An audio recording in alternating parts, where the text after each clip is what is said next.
The morning sun filtered through the blinds of the West Wing, casting slanted gold lines across the polished surface of Karoline Leavitt's desk.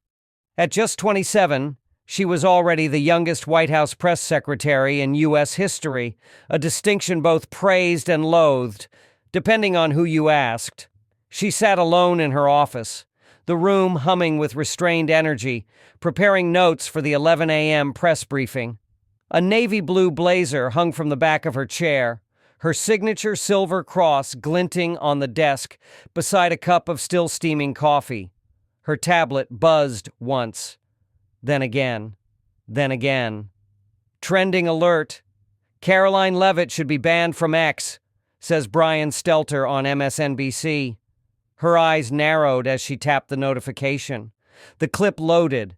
Stelter sat on a sleek studio set, smug in his tone, his words sharp like a polished blade. This woman spreads hate under the guise of free speech. Let's stop pretending Karoline Leavitt isn't exercising rights. She's weaponizing them. She deserves to be banned from X. Cut to panelists nodding. Laughter. Applause. Karoline leaned back slowly, her jaw tightening. Around her, the West Wing remained its usual buzz of low-level chatter and motion, but her world had just sharpened, focused, locked in. A knock. "Karoline," said Jack, a young comms aide poking his head in. "Fox News is calling. They want your reaction on Stelter's segment. It's already everywhere." She didn't flinch. "Let them wait 10 minutes. Standing, she reached for her blazer and slipped the silver cross into place on her collar. She opened her phone's camera, stared into the lens with the steel resolve of a soldier sharpening her blade, not for war, but for justice. "Record this," she said to Jack, who now stood frozen with his phone raised. She looked directly into the lens. "Brian Stelter says I deserve to be banned, not for breaking a law, not for spreading lies, but because I dare to speak truths they don't like. That's not journalism, that's tyranny in a tie." She paused. The room seemed to exhale. "You want me banned, Brian? Great. Let's give you a reason." She turned, grabbing her press folder, heels clicking sharply as she walked toward the West Wing podium. The fight hadn't just begun. It had been declared. Fox News aired Karoline's statement just 17 minutes after she spoke it. In that time, banned Leavitt and let her speak both trended simultaneously on X, creating a perfect political storm. The split was clear, blue-checked journalists cheering Stelter's takedown, while MAGA loyalists and free speech advocates flooded the timeline with clips of Karoline's icy calm call-out. By the time she stepped onto the briefing room stage, the press corps was electric. Flashbulbs popped, hands shot up, but Karoline didn't flinch. She stood at the podium like a general before battle, her blazer sharp, her silver cross gleaming like a statement no one could unsee. "Let's begin," she said, flipping open her folder. "I know everyone wants to talk about Mr. Stelter's comments, so I'll address it now, clearly and on the record." The room hushed. Even CNN's front-row reporter leaned in. "I will never apologize for defending American values. Border security, family, faith, freedom of speech. These are not radical. These are constitutional. If that makes me ban-worthy to the elitist media class, then I welcome their threats, because I will never stop speaking." Silence. Then a few claps from the back, instantly drowned by furious keyboard clacking. "Karoline!" called out a voice from the Washington Post. "Do you think what you tweeted yesterday about sanctuary cities went too far?" Karoline nodded once. "I do. I think it didn't go far enough." Gasps. When liberal-run cities refuse to cooperate with federal immigration law, they don't just break trust, they endanger American lives. If that makes me a target for censorship, so be it. The truth doesn't disappear because you silence the one who says it. Cameras zoomed in. The cross on her collar caught a glint of light. Fox News clipped the soundbite live. Within 3 minutes, the phrase "didn't go far enough" was trending. In a sleek studio uptown, Brian Stelter sipped coffee with a slight grin.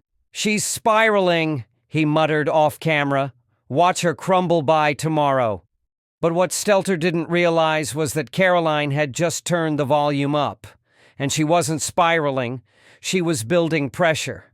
By noon, Elon Musk had liked a post that read, "Stelter calls for bans. Karoline calls for facts.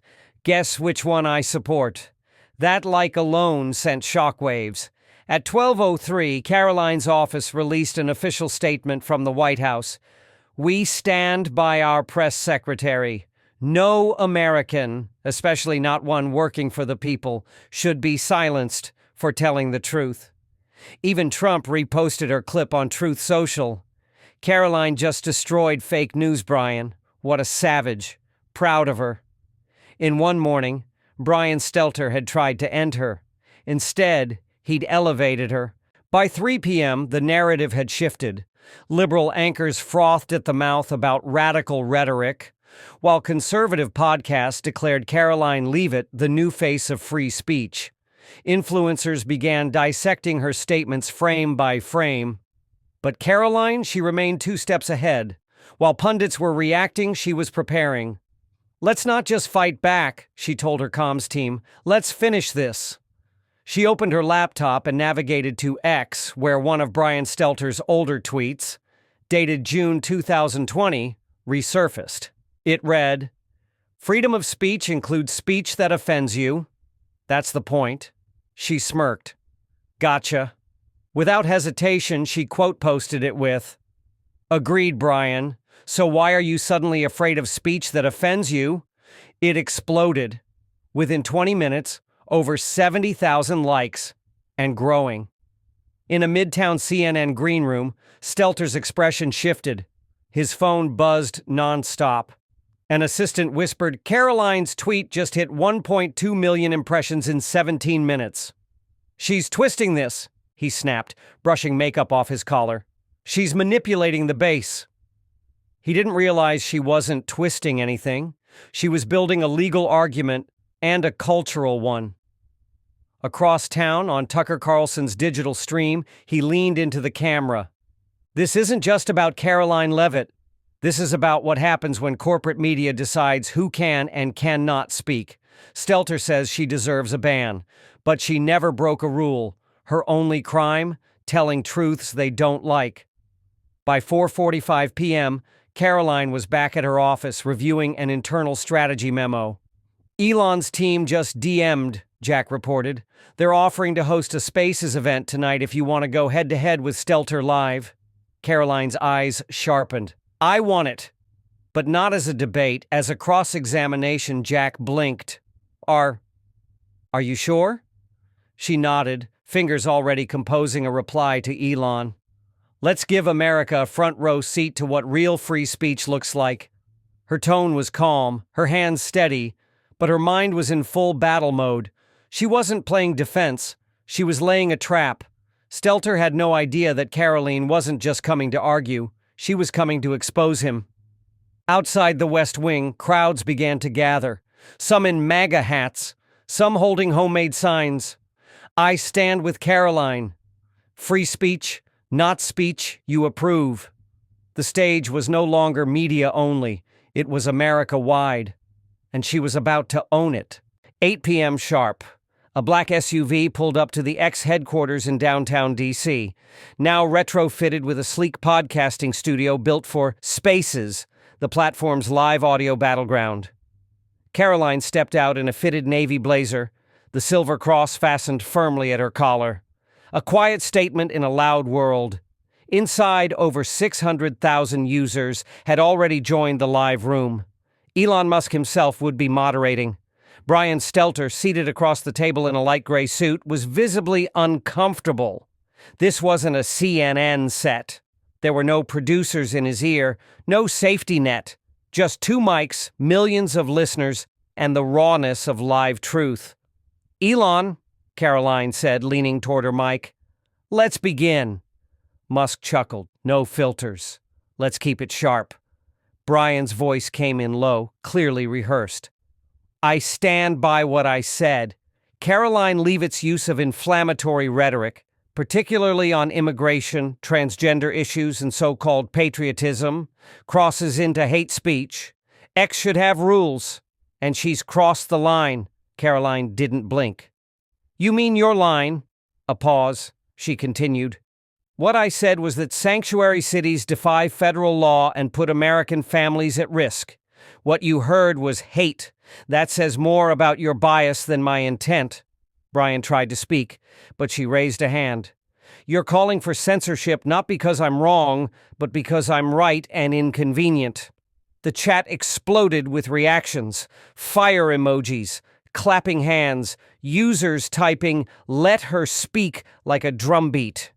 Karoline pulled a folder from her bag. Brian, she said, holding up a printed sheet, this is a list of 10 liberal figures, including you, who've said things far more inflammatory than anything I've ever posted. None of you were banned.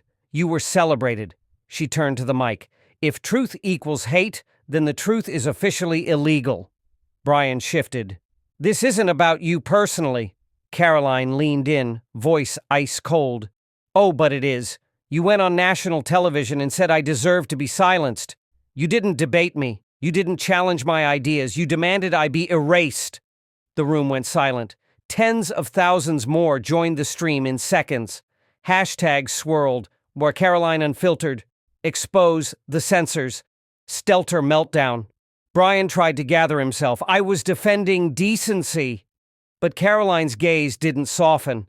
Then why are you so terrified of dissent? A pause. You don't want rules. You want control. And you don't get to hold the mic forever. She folded her notes and set them down like a final move in a chess game. Tonight I speak. You listen. That's freedom. The audience roared. On X, comments surged. She didn't debate him. She disarmed him. Stelter's done. Karoline just taught a masterclass. The next morning, headlines hit like a thunderclap. Karoline Leavitt eviscerates Stelter in Live Spaces event. Fox News, young firebrand turns the censorship debate upside down. The Daily Wire, free speech or flame-throwing, Stelter crumbles under pressure. Variety, even the New York Post splashed her photo, cross-gleaming, hand-raised mid-speech, with one bold headline, "She let him talk, then she buried him." Meanwhile, the numbers told their own story. 5.1 million listeners in less than 12 hours. Hashtag Karoline Unfiltered trending number first globally. Over 2 million new followers gained overnight. Karoline's office was buzzing, but she wasn't celebrating. She was planning the next move. Schedule a statement for 2 p.m. on the South Lawn, she told Jack, sipping her black coffee. Make sure the press knows. I want Stelter watching. But what's the angle? He asked. She turned, eyes steely. I'm not done yet. I'm going to burn down the hypocrisy. At exactly 2 p.m., she stepped onto the White House lawn. A podium had been set up against a clean blue sky. Cameras were already rolling. Mics turned high. Her walk was deliberate, her posture controlled. The silver cross at her collar caught the light again. Intentionally. She knew what it symbolized now. Good afternoon, she began, eyes scanning the crowd. Last night I stood up for something bigger than myself. Your right to speak freely.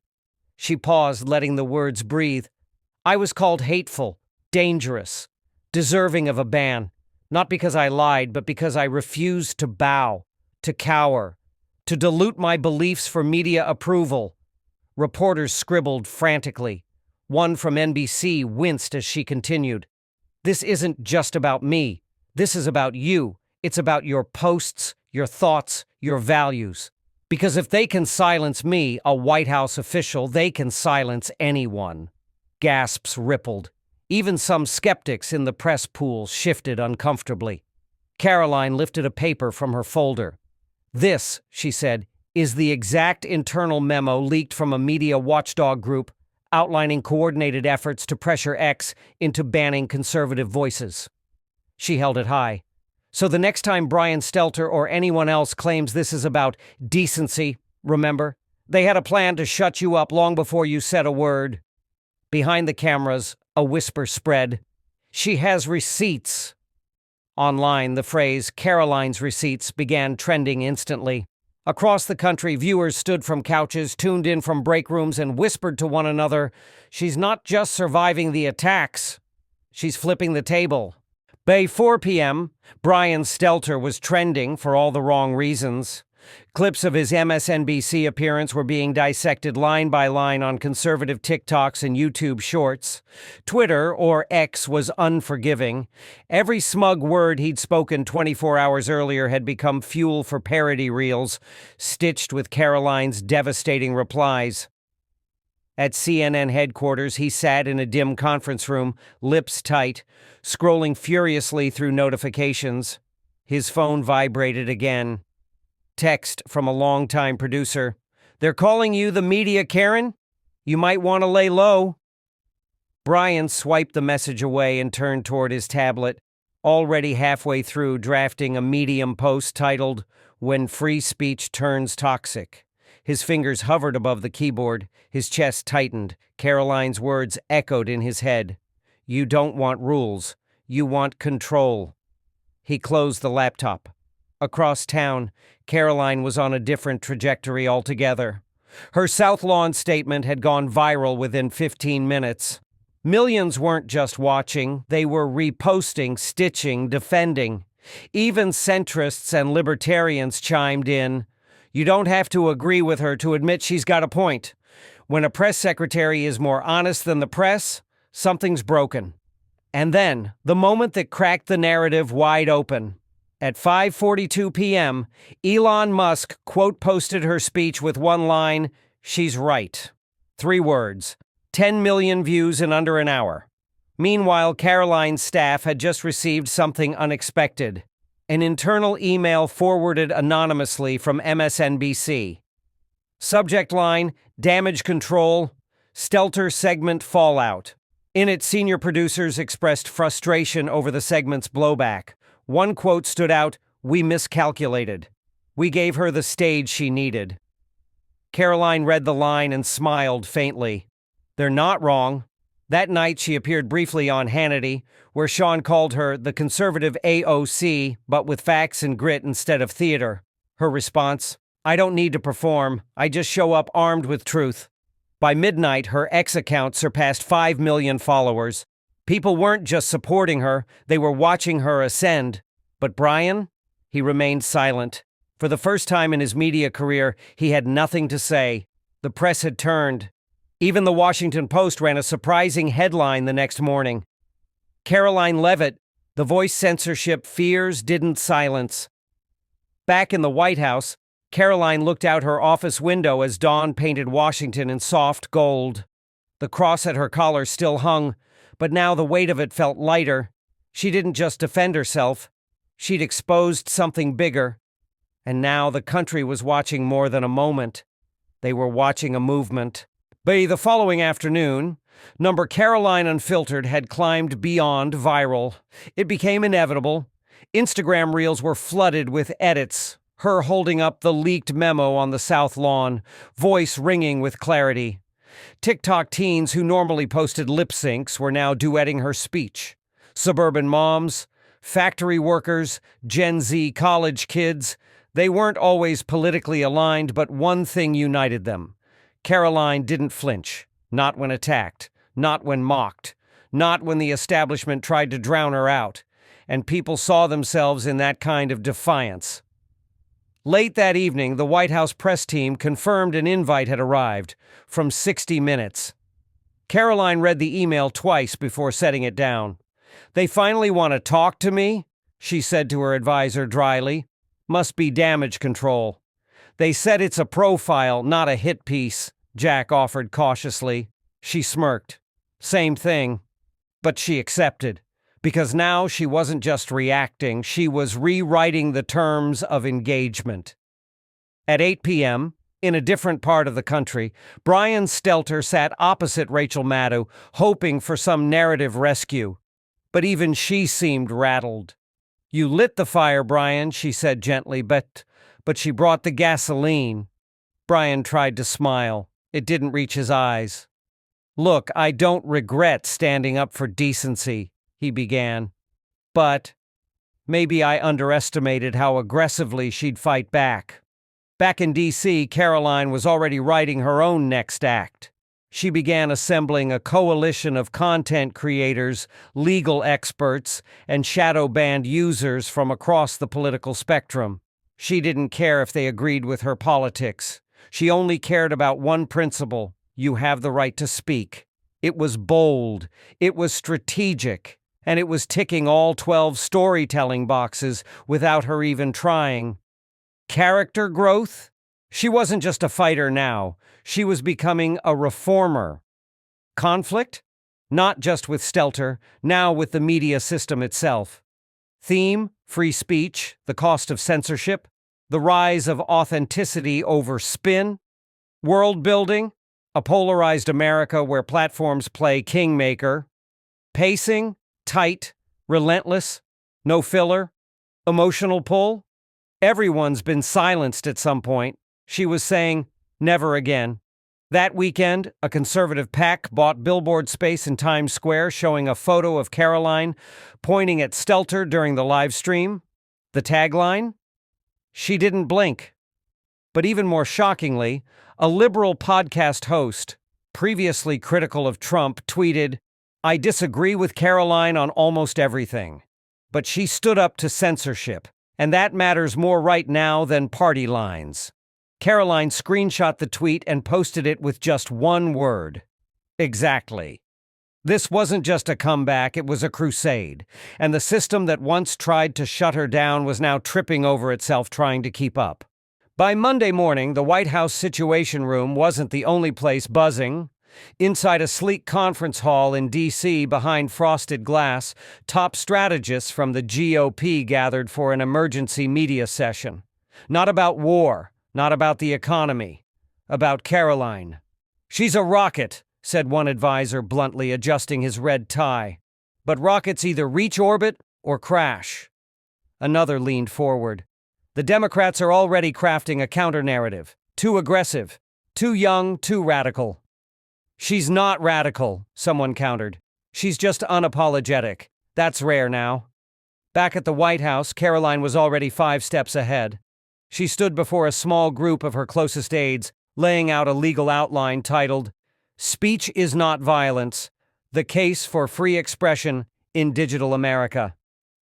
She wasn't just reacting to Brian Stelter anymore. She was preparing to drag the whole censorship debate into federal territory. Her proposal? A draft Digital Speech Accountability Act, crafted with First Amendment lawyers. It would pressure platforms like X, Meta, and YouTube to publish transparent content moderation protocols, especially when users are banned for political expression. "This isn't about the right," Karoline said, her tone laser-sharp. "This is about rights." Someone asked, "Are we ready for that kind of fight?" She looked up. "I was born for it." Meanwhile, Brian Stelter tried to mount a response. He launched a podcast titled Noise and Consequence, aiming to unpack the toxic rise of rage media. But his debut episode trended for all the wrong reasons. One viral comment summed up the problem. Brian talks about speech like it's something to manage. Karoline talks about it like something to protect. That's the difference. As the week progressed, even neutral media outlets started shifting tone. A headline from Reuters read, "Leavitt goes beyond sound bites, now she's writing policy," and CNN, their internal Slack channel leaked. A producer wrote, "We ignored her too long, now she's setting the agenda." But Karoline wasn't done. She contacted 2 Democratic members of Congress, known for their concerns about big tech censorship, and invited them to a private roundtable. "We won't agree on everything," she told them, "but we can agree Americans shouldn't be silenced for thinking differently."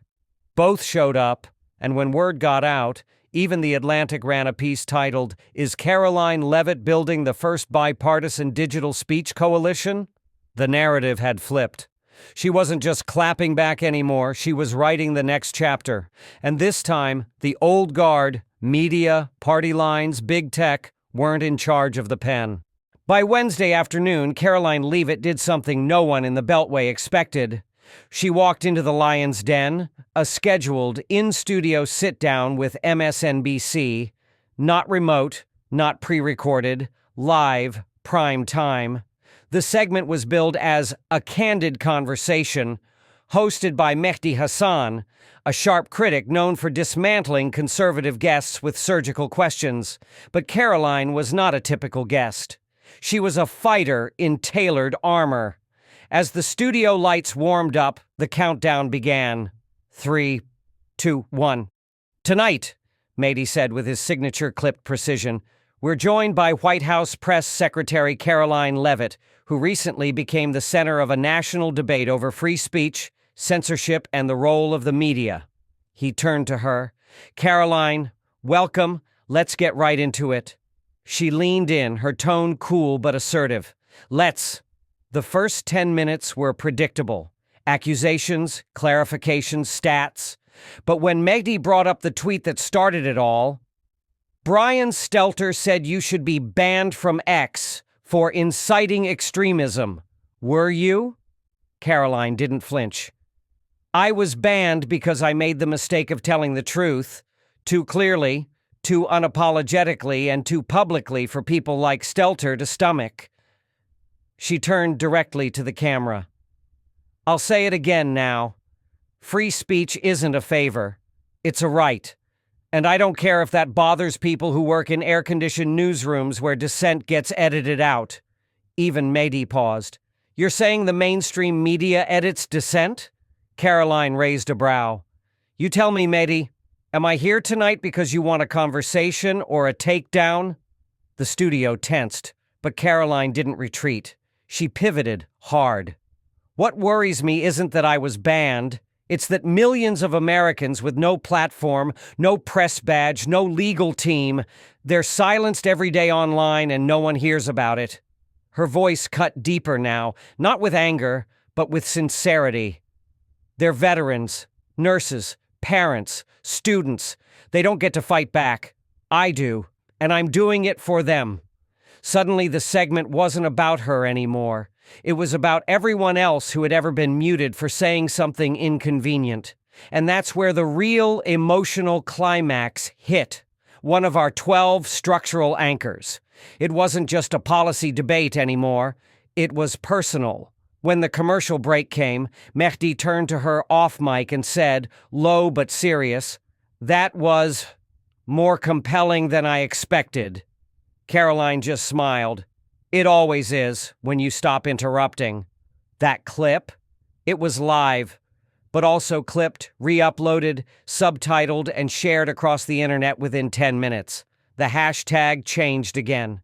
From Shock Karoline Unfiltered to Talk Karoline for All. And for the first time, even some media skeptics admitted, she's not just fighting the press, she's fighting for us. It was Friday morning when Brian Stelter finally spoke again on his podcast, Somber and Slow. I didn't expect the backlash to be this big.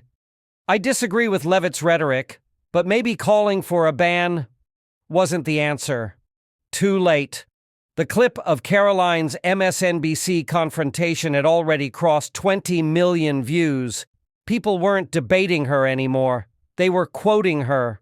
At the White House press briefing that afternoon, Karoline stood behind the podium, the seal glinting beneath her hands. Calm, ready, focused. A reporter from NPR asked the obvious question. Karoline, your public profile has exploded. People are calling you the future of the movement. Do you think this moment is bigger than just Brian Stelter's comments? She didn't hesitate. It was never about Brian. He was just the match. She glanced around the room, eyes locked with every lens. This was about a system that thinks free speech is a privilege for the approved. A system where being too bold, too clear, too young, or too conservative disqualifies you from the conversation.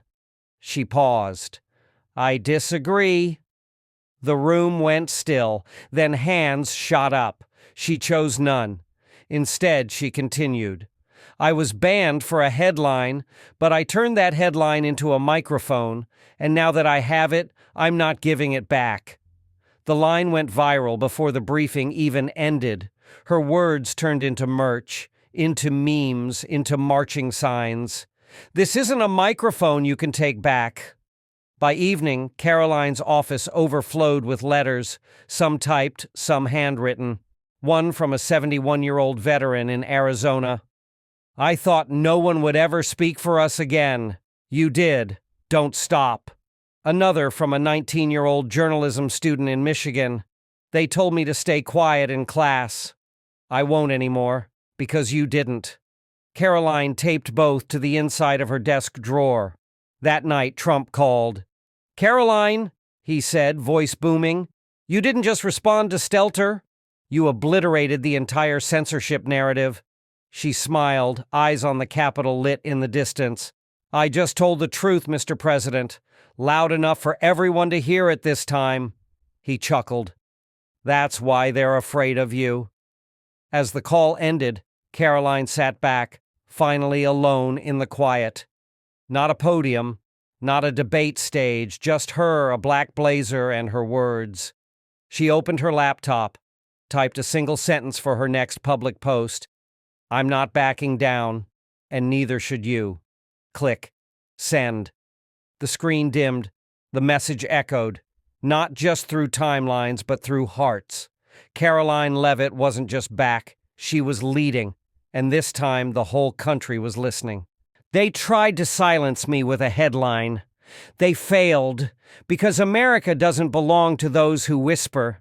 It belongs to those who speak. Brian Stelter thought he could erase a voice he didn't like. What he really did was prove exactly why that voice matters. This is bigger than me. This is about every student who's been told to sit down and stay quiet. Every veteran who served this country only to be ignored when they returned. Every parent who's afraid to speak up at a school board meeting. Every hardworking American punished for having the wrong opinion online. They want silence. We give them clarity. They want submission. We give them strength. They want fear. We answer with truth. So no, I won't step back. I won't lower my voice, because this microphone, this moment, this movement, it belongs to all of us now. And I'm just getting started.